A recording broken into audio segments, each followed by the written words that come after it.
Hello students. आज हम start करने वाले इंजीनियरिंग ग्राफिक्स। इंजीनियरिंग ग्राफिक्स की यदि हम बात करें तो सिंपली एक ग्राफिकल लैंग्वेज होती है जिसमें हम किसी ऑब्जेक्ट को या किसी थॉट्स को ग्राफ के थ्रू या ड्राइंग की हेल्प से आसानी से समझा सकते हैं। अब इंजीनियरिंग ग्राफिक्स है तो हम यहाँ पे हम बात करेंगे जनरली इंजीनियरिंग से रिलेटेड जो भी हमारे ऑब्जेक्ट है, मतलब किसी भी ऑब्जेक्ट की बात करें टू जेड। कोई भी ऑब्जेक्ट यदि आपका मैन्युफैक्चर होता है तो मैन्युफैक्चर होने से पहले उसकी क्या होती है, पहले डिज़ाइन होती है एंड देन वी ड्रॉ, या बोल सकते हैं सिंपली कि हम उसकी ड्राइंग बनाते हैं। कोई भी ऑब्जेक्ट मैन्युफैक्चर करने से पहले सबसे पहले उसकी ड्राइंग बनती है। अब ड्राइंग बनने के लिए जब इंजीनियरिंग की हम बात करते हैं तो वहाँ पे कुछ बेसिक्स रूल होते हैं, कुछ स्टैंडर्ड कॉन्सेप्ट होते हैं, या बोल से कुछ स्टैंडर्ड चीज़ें जो कि आपको यहाँ पे अप्लाई करना पड़ता है। अब हम बात कर रहे हैं इंजीनियरिंग ड्राइंग के अंदर, तो हम आरजीपीवी सिलेबस के अंदर हमारे पास नंबर ऑफ़ मॉड्यूल्स दे रखे हैं। बट हम पूरे इंजीनियरिंग ड्राइंग सब्जेक्ट को according to me we will divide in two category. हम क्या करेंगे, पूरे सिलेबस को दो कैटेगरी में डिवाइड कर रहे हैं और दो कैटेगरी के हिसाब से क्या रहेगा कि उस सब्जेक्ट को कवर करना और उसको समझने में काफ़ी आसानी होगी। फर्स्ट टॉपिक हम पढ़ेंगे स्केल एंड कर्व। सेकेंड हम पढ़ेंगे इसी के अंदर प्रोजेक्शन, है ना। अब स्केल एंड कर्व की यदि हम बात करें, स्केल एंड कर्व की यदि हम बात करें तो स्केल एंड कर्व का जो वेटेज रहता है आरजीपी में वो होता है 14 to 21 नंबर, हम बोल सकते हैं। अप्रोक्स इतने नंबर के क्वेश्चन हमें इन दोनों टॉपिक से मिल ही जाते हैं। और यहाँ पे यदि हम बात करें तो 49 to 56 इतने नंबर के क्वेश्चन हमें इस टॉपिक से मिल सकते हैं। इसके अंदर कुछ बेसिक थ्योरी का पार्ट भी होता है जो कि अपन प्रोजेक्शन के अंदर इंक्लूड मान के चल रहे हैं। तो ये हम पूरा इंजीनियरिंग ड्राइंग दो कैटेगरी में पढ़ने वाले, first one scale and curve और सेकंड वन होगा हमारा प्रोजेक्शन, है ना। तो ये हमारा बेसिक्स है, जिसके बेस पे हम ज़्यादा डिस्कस नहीं करेंगे कि थ्योरी हम पढ़े जा रहे हैं। हम मेनली फोकस करेंगे कि हम ड्राइंग को किस तरह से आसानी से बना सके। अब उसको बनाने के लिए हम यहाँ पे जो टॉपिक स्टार्ट करने वाले फर्स्ट वन, वो हमारा फर्स्ट टॉपिक जो होगा वो प्रोजेक्शन होगा, कि हमें दिख रहा है कि इस सब्जेक्ट का वेटेज क्या है, ज़्यादा है। तो अब इसको स्टार्ट करने के लिए फर्स्ट हम स्टार्ट करते हैं प्रोजेक्शन से, है ना। तो प्रोजेक्शन क्या होता है, फर्स्ट वन कैसे हम डिफाइन करेंगे प्रोजेक्शन को। देखो, प्रोजेक्शन की सिंपली यदि हम बात करें, जैसे हमारे पास कोई ऑब्जेक्ट है तो उस ऑब्जेक्ट को यदि हम थ्रो करते हैं और थ्रो करने पर किसी प्लेन पर या किसी पर्दे पर उसकी जो इमेज हमें बनती हुई दिखाई देती है ना, उसी इमेज को हम बोल सकते हैं सिंपली प्रोजेक्शन। या दूसरे वर्ड में यदि हम बात करें तो किसी ऑब्जेक्ट को अलग अलग पोजीशन से बैठ के देखना, अलग अलग कहीं से भी बैठ सकते हैं, हमारे पास इनफाइनाइट प्लेसेस हो सकते हैं, उसमें से किसी भी प्लेस से बैठकर देखने पर उस ऑब्जेक्ट की जो भी इमेज हमें दिखाई दे रही है हम बोल सकते हैं कि वो उसका क्या प्रोजेक्शन है। तो ऐसे हमारे पास अब जो इमेज हमें दिखाई दे रही है बैठ के देखने पर, उस इमेज को अपन यहाँ पे क्या बोलते हैं, व्यू बोलते हैं। क्या बोलते हैं यहाँ पे, व्यू बोलते हैं। तो हमारे पास किसी ऑब्जेक्ट की यदि हम बात करें, कोई भी ऑब्जेक्ट है तो उस ऑब्जेक्ट के हमारे पास पॉसिबल जो है वो इनफाइनाइट व्यू हो सकते हैं, क्योंकि हम किसी भी ऑब्जेक्ट को कहीं से भी बैठ के देख सकते हैं, तो उसके पॉसिबल व्यू हमारे पास इनफाइनाइट हो सकते हैं। अब यदि हम बात करें यहाँ पे, तो हमारे पास हमने ड्राइंग में क्या बोला है कि कुछ स्टैंडर्ड रूल को हमें अप्लाई करना पड़ता है। तो जैसे स्टैंडर्ड यदि हम बात करें तो हमारे पास किसी ऑब्जेक्ट के 6 पॉसिबल व्यू होते हैं जो कि स्टैंडर्ड है। इसका मतलब, ये स्टैंडर्ड का मतलब होता है कि जो ड्राइंग यदि आप यहाँ पर बना रहे हो तो उसके दुनिया के किसी भी कोने में कोई इंसान यदि बैठ कर पढ़े तो उसको उसका मतलब सेम समझ में आना चाहिए। स्टैंडर्ड का मतलब ये है ना। अब अब हमारे ड्राइंग के अंदर जैसे हम आरजीबी सिलेबस की बात करें तो जनरली हमें जो भी ड्राइंग बनानी रहती है, जो भी प्रोजेक्शन बनाना रहेगा, उस प्रोजेक्शन के अंदर हमारा जो काम होता है बेसिकली दो व्यू में हो जाता है। कितने व्यू में हो जाता है, ओनली 2 और 3 व्यूज़। या तो हमें हमारी रिक्वायरमेंट 2 व्यू में कंप्लीट हो जाती है या 3 व्यू में, ज़रूरत पड़े तो हम 3 व्यू की बात करेंगे। अब मैंने यहाँ पे आपसे बोला है कि हमारे पास स्टैंडर्ड व्यू जो होते हैं, क्योंकि हमने बोला है कि इनका यूज़ इंटरनेशनली अपन कहीं भी कर सकते हैं। तो स्टैंडर्ड व्यू होता है हमारे पास, जैसे हम किसी ऑब्जेक्ट को सामने से बैठ के देखते हैं। मान लो आपके सामने कोई भी ऑब्जेक्ट रखा हुआ है, सपोज करो कि आपके सामने एक पानी की बोतल रखी है। यदि आप उसको देख रहे हो सामने से बैठ के, तो सामने से बैठ के देखने पर उसका जो व्यू बनेगा वो कहलाएगा उसका फ्रंट व्यू। क्या कहलाएगा? फ्रंट व्यू, जिसको अपन शॉर्ट में यदि एफ वी से रिप्रेजेंट करेंगे। अब उसी ऑब्जेक्ट को यदि हम अपोजिट डायरेक्शन मतलब फ्रंट के उल्टा देख रहे हैं तो उसको अपन बोलेंगे बैक व्यू। बैक, या इसकी जगह एक और वर्ड यूज़ होता है रियर व्यू। क्या बोल सकते हैं उसको? रियर व्यू, है ना। बैक व्यू या रियर व्यू, है ना। फिर इसके बाद थर्ड वन है हमारे पास, यदि हम कोई ऑब्जेक्ट, उस ऑब्जेक्ट को यदि ऊपर से देखते हैं, ऊपर की साइड से, मान लो आप किसी रूम में बैठे तो ऊपर जो आपका रूफ दिख रही है उस साइड से यदि आप किसी ऑब्जेक्ट को बैठ के देखते हैं तो उसको हम बोलेंगे टॉप व्यू, है ना। अब इसका उल्टा देख रहे हैं तो उसी ऑब्जेक्ट को अपन नीचे से देखें तो उसको बोलेंगे बॉटम व्यू। अब ये तो हो गया हमारे पास, एक तो हो गया सामने से फ्रंट व्यू, पीछे से हो गया टॉप बैक व्यू, और यदि ऊपर से देख रहे हैं तो हमारा टॉप व्यू होगा। और इसके बाद यदि हम उसको ऑब्जेक्ट को नीचे से देख रहे हैं तो उसको हम बॉटम व्यू बोलेंगे। इसके अलावा हमारे पास दो व्यू और होते हैं स्टैंडर्ड में, साइड व्यू। साइड व्यू का मतलब आपके यदि साइड में हम बात करें, जैसे हमारे पास लेफ्ट हैंड है तो लेफ्ट हैंड साइड से देखें तो लेफ्ट साइड व्यू, और नेक्स्ट हो जाएगा राइट साइड व्यू। तो हमारे पास ऐसे पॉसिबल जो है वो सिक्स व्यू है जो कि स्टैंडर्ड है। पॉसिबल की यदि हम बात करेंगे तो इनफाइनाइट हो सकते हैं। तो हम यदि सिंपली प्रोजेक्शन की यदि यहाँ से सिंपली हम बात करें तो प्रोजेक्शन को हम इसी बेस पर डिफाइन कर सकते हैं। किसी ऑब्जेक्ट को अलग अलग पोजीशन से बैठ के देखने पर जो उसके व्यू हमें बनते हुए दिखाई दे रहे हैं वो सारे व्यू क्या कहलाएंगे? उनके प्रोजेक्शन कहलाएंगे। अब प्रोजेक्शन को स्टार्ट करने के लिए यदि हम प्रोजेक्शन की बात करें तो हमें किन किन चीज़ों की ज़रूरत पड़ेगी? तो सबसे पहले प्रोजेक्शन को स्टार्ट करने के लिए हम सबसे पहला जो हमारा मेन एलिमेंट है वो होता है क्या? ऑब्जर्वर। क्या होता है? ऑब्जर्वर, है ना। अब ऑब्जर्वर क्या होगा हमारे पास? ऑब्जर्वर क्या होगा? ऑब्जर्वर मतलब हम खुद ही है। जो भी ड्राइंग बनाने वाला है, जो भी, जैसे आप स्टूडेंट है तो आप यदि ड्राइंग बना रहे हो तो आप क्या कहलाओगे यहाँ पे? ऑब्जर्वर। ऑब्जर्व करने वाला, ऑब्जेक्ट को ऑब्जर्व करने वाला क्या कहलाएगा? ऑब्जर्वर। और इस सब्जेक्ट को हमें ज़्यादा डिफाइन करने की ज़रूरत नहीं है क्योंकि हम ड्राइंग बनाने वाले तो हम अपने बारे में बहुत अच्छी तरीके से जानते हैं, ठीक है। अब ऑब्जर्वर की यदि हम बात करें तो ऑब्जर्वर किसी न किसी चीज़ की या किसी जिस चीज़ की भी वो ड्राइंग बनाएगा तो उसकी रिक्वायरमेंट पड़ेगी ना, किस चीज़ की ड्राइंग बनानी, तो उसको यहाँ पे हम क्या बोलते हैं? ऑब्जर्वर के बाद जो हमारे पास जो नेक्स्ट आता है वो होता है हमारा ऑब्जेक्ट। क्या होता है? ये इंपॉर्टेंट है। हाँ, ये हम जो मेन एलिमेंट है उनकी जो हम बात कर रहे हैं, जैसे प्रोजेक्शन बनाने के लिए अकॉर्डिंग टू मी हमें मेनली चार चीज़ों के ऊपर फोकस करना रहता है। उसमें से पहला हो गया ऑब्जर्वर, सेकंड वन है ऑब्जेक्ट। अब इंजीनियरिंग के अंदर हम जब भी ड्राइंग बनाते हैं तो हमारे कोई भी ऑब्जेक्ट की ड्राइंग बनाने, किसी भी प्रकार का ऑब्जेक्ट हो तो उसका जो बेसिक ड्राइंग है सबसे पहले हमें वो पता होना चाहिए।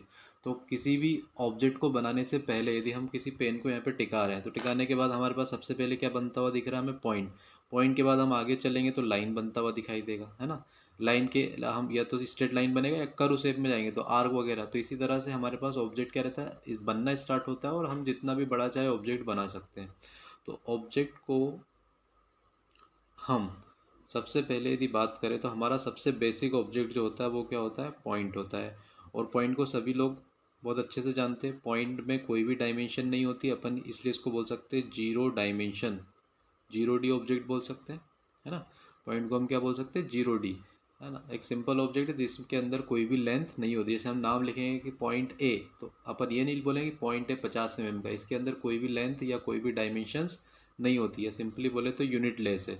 इसके बाद सेकंड हमारा जो मेन ऑब्जेक्ट होता है वो होता है लाइन। अब लाइन की यदि बात करेंगे यहाँ पे तो ये लाइन हम जब पढ़ते हैं प्रोजेक्शन के अंदर तो लाइन नहीं पढ़ते, लाइन का सेगमेंट पढ़ते हैं। मतलब लाइन की यदि हम सिंपली बात करें दोनों एंड पर हम इसको एक्सटेंड कर सकते हैं तो इनफाइनाइट लेंथ की होती है।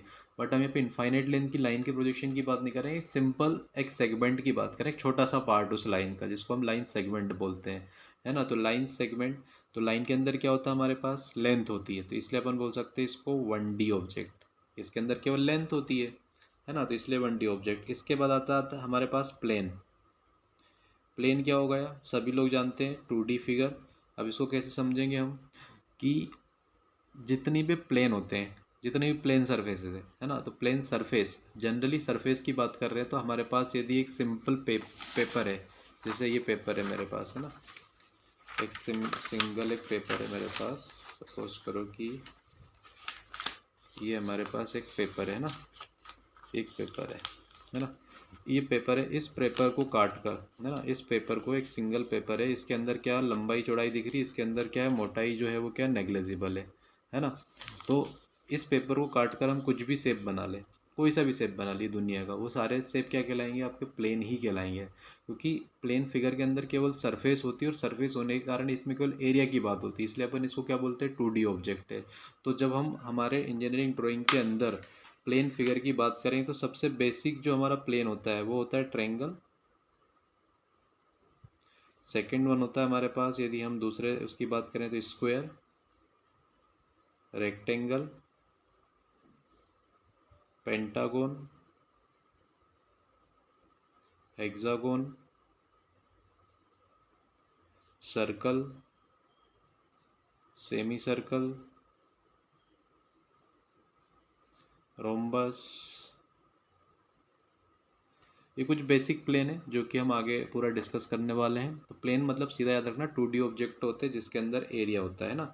अब नेक्स्ट अपन बात करेंगे, इसी के बाद आता है हमारे पास सॉलिड है ना। जैसे हमने बोला है कि पॉइंट 0 डायमेंशन होता है, लाइन 1 डायमेंशनल होता है, प्लेन 2D होता है।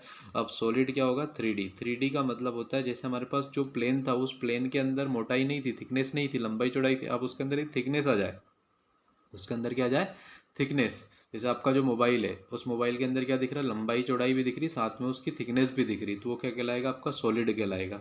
सॉलिड बोले तो 3D ऑब्जेक्ट, या 3D ऑब्जेक्ट ऐसे ऑब्जेक्ट जिसके अंदर सरफेस के अंदर नंबर ऑफ सरफेसेस होगी, उनका एरिया होगा, बट साथ में उस पूरे सॉलिड की यदि बात करें तो उसके अंदर उसका खुद का एक वॉल्यूम भी होगा जो कि प्लेन के अंदर नहीं होता है ना। अब सॉलिड के अलग अलग क्लासिफिकेशन है, बट पूरे प्रोजेक्शन के लिए अपन सॉलिड को दो कैटेगरी में पढ़ने वाले हैं। एक होगा हमारा प्रिज्म है ना, और सेकंड होगा हमारा पिरामिड है ना। अब प्रिज्म के साथ अपन पढ़ेंगे सिलेंडर, और पिरामिड के साथ पढ़ेंगे हम कोन। इन दोनों टॉपिक को अपन आगे पूरी जब सॉलिड स्टार्ट करेंगे तो अच्छे से एक्सप्लेन करेंगे। अभी आप ये याद रख सकते हैं कि पूरा सॉलिड अपन दो कैटेगरी प्रिज्म एंड सिलेंडर एक साथ होगा, एक ही जैसे कॉन्सेप्ट होंगे लगभग। पिरामिड एंड कोन एक जैसे दिखते भी हैं और इनके लिए कॉन्सेप्ट भी क्या होंगे, एक ही जैसे कॉन्सेप्ट यूज करेंगे। अब हम ये बात कर रहे हैं कि हमारे पास पहला हो गया था ऑब्जर्वर, ऑब्जर्वर के बाद आ गया हमारे पास ऑब्जेक्ट, ऑब्जेक्ट के बाद जो तीसरा मेन चीज़ है वो होता है जैसे आपने ऑब्जेक्ट आपको डिसाइड कर लिया है ना। जैसे आपके रूम में आपके सामने एक विंडो है, तो उस विंडो की क्या है पोजीशन फिक्स है ना, कहाँ पे लगाना था आपको, विंडो कहाँ पे बनाना था। वैसे ही अपन जब ड्राइंग में किसी ऑब्जेक्ट को बनाएंगे, उसकी ड्राइंग बनाएंगे, तो आप किसी रूम में बैठ के किसी रूम में बैठेंगे और किसी टेबल पर बैठ के उस ड्राइंग को बनाने वाले हैं। तो अपन क्या करेंगे कि सबसे पहले उस ऑब्जेक्ट की पोजीशन को डिफाइन करेंगे है ना। क्या करेंगे, पोजीशन को डिफाइन करेंगे। जब ऑब्जर्वर ऑब्जेक्ट को देखेगा पहले पता करेगा कौन सा ऑब्जेक्ट है, इसके बाद क्या करेगा उसकी पोजीशन को डिसाइड करेगा। किसको डिसाइड करेगा, पोजीशन को।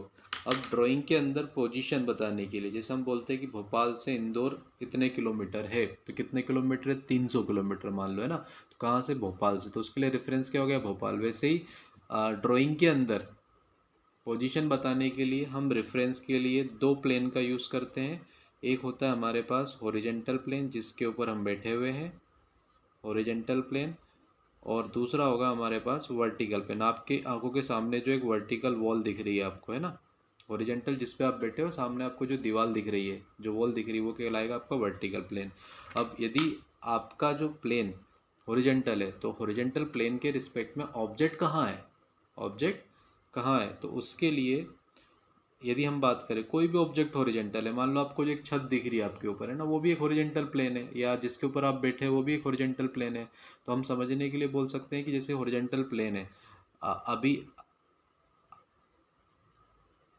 उस हॉरिजेंटल प्लेन के रिस्पेक्ट में यदि आपके रूम में फ़ैन लगा, उस फैन के बारे में आप पोजीशन की बात करें तो फैन कहाँ पर है, उस हॉरिजेंटल प्लेन के ऊपर लगा हुआ है। मान लो आप जिस रूम में बैठे हो उसके नीचे एक क्लासरूम है, वहाँ पे बच्चे बैठे, तो अपन क्या बोलेंगे कि वो उसके नीचे है, किसके, हॉरिजेंटल प्लेन के।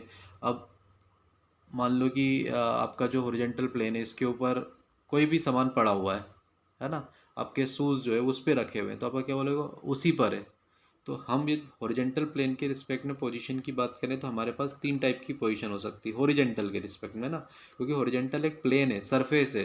तो सरफेस के रिस्पेक्ट में या तो ऑब्जेक्ट ऊपर हो सकता है, या उसके नीचे हो सकता है, या उसी पर हो सकता है। तो हमारे पास हॉरिजॉन्टल प्लेन के रिस्पेक्ट में 3 पोजीशन होती है, above HP, below HP, on या इन HP, है ना। एबव HP का मतलब ऊपर हॉरिजॉन्टल प्लेन के, बिलो का मतलब होता है नीचे, और ऑन का मतलब होता है उसी पर या उसी में, है ना। अब बात करेंगे अपन वर्टिकल प्लेन की। अब आपके सामने जो वॉल दिख रही है ना, आप यहाँ से बैठ के देख रहे हैं, तो उस वॉल के इस साइड वाला पोर्शन वो क्या कहलाएगा, आपकी तरफ वाला पोर्शन सामने कहलाएगा, तो उसको बोलेंगे इन फ्रंट VP। अब जो सामने वॉल है उसके पीछे मान लो कोई रूम, उसमें कोई भी ऑब्जेक्ट है, कोई भी मतलब कोई स्टूडेंट ही बैठा है, तो उसको आप क्या बोलेंगे, दीवार के पीछे, तो उसके लिए अपने पास वर्ड आएगा बिहाइंड VP। और उस दीवार पे मान लो आपके सामने जो दीवार है उसके ऊपर एक ट्यूबलाइट लगी है, तो वो उसी पर है, तो उसको अपन क्या बोलेंगे, ऑन या इन VP। तो ये हो जाएगा आपका सामने के लिए, ये हो जाएगा आपका पीछे के लिए, और ये हो जाएगा आपका उसी पर या उसी में, है ना। तो ये हो गया हमारे पास पोजीशन की बात। अब हमारे पास जो मैंने बोला था आपसे, कहाँ से स्टार्ट हुआ, ऑब्जर्वर हम खुद हो गए, ऑब्जेक्ट हमारा पॉइंट, लाइन, प्लेन, सॉलिड, जो कि पूरे प्रोजेक्शन का सिलेबस है, जो अपन पूरा डिटेल में डिस्कस करेंगे। अब पोजीशन के लिए हमने बोला कि 2 रेफरेंस प्लेन होते हैं, एक हॉरिजॉन्टल प्लेन और एक वर्टिकल प्लेन।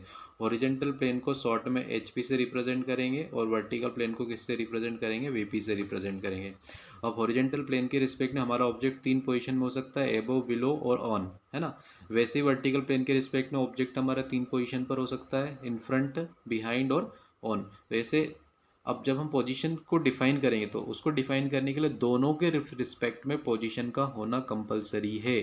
जब कुछ वर्ड इंपॉर्टेंट है तो आप उनको नोट भी कर लें, जरूरी नहीं कि हम यहाँ पे सारी चीज़ें नोट कराएं, है ना। तो यदि आपका ऑब्जेक्ट की पोजीशन बताना, तो दोनों के रिस्पेक्ट में होना जरूरी है ना।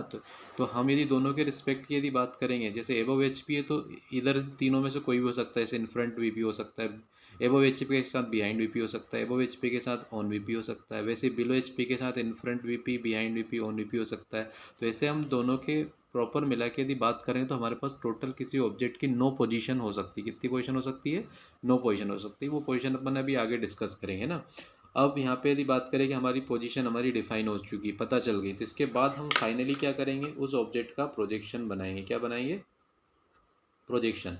अब आपके क्वेश्चन में यदि आपको RGP की कोई किसी भी क्वेश्चन में आपको लिखा मिलता है कि ड्रॉ द प्रोजेक्शन, क्या मिलता है, ड्रॉ द प्रोजेक्शन, प्रोजेक्शन बनाओ, तो सिंपली आपको यही एक ही काम करना है, प्रोजेक्शन बनाना है। मतलब मैंने बोला था कि हमारा काम कितने व्यू में हो जाता है, या तो 2 व्यू में या 3 व्यू में। तो हमें प्रोजेक्शन में 2 ही व्यू के ऊपर काम करना है जनरली, एक तो हमें फ्रंट व्यू बनाना है, दूसरा हमें टॉप व्यू बनाना है। यदि हमें ज़रूरत पड़ती है, हमारा काम इन दोनों से नहीं हो पाता, तो अपन साइड व्यू के बारे में सोचेंगे। क्लियर है। हमारा देखो मेन पर्पस है प्रोजेक्शन बनाना, तो प्रोजेक्शन बनाने के लिए सबसे पहले ऑब्जर्वर, फिर ऑब्जेक्ट, ऑब्जेक्ट हमारा सिलेबस हो गया, फिर आता है पोजीशन, पोजीशन के लिए 2 रेफरेंस प्लेन हो गए, इनके रिस्पेक्ट में 3 पोजीशन होती, इन तीनों इनसे मिला के हमारे पास टोटल 9 पोजीशन आती। जैसे 9 पोजीशन फिक्स होती तो अपन उस ऑब्जेक्ट का क्या बनाएंगे, प्रोजेक्शन। और प्रोजेक्शन का सिंपल मतलब है फ्रंट व्यू बनाना और टॉप व्यू बनाना। अब 9 पोजीशन की हमने बात करी, तो क्या क्या 9 पोजीशन होगी और किस तरीके से प्रोजेक्शन बनेगा, ये अपन नेक्स्ट क्लास में डिस्कस करेंगे। Thank you.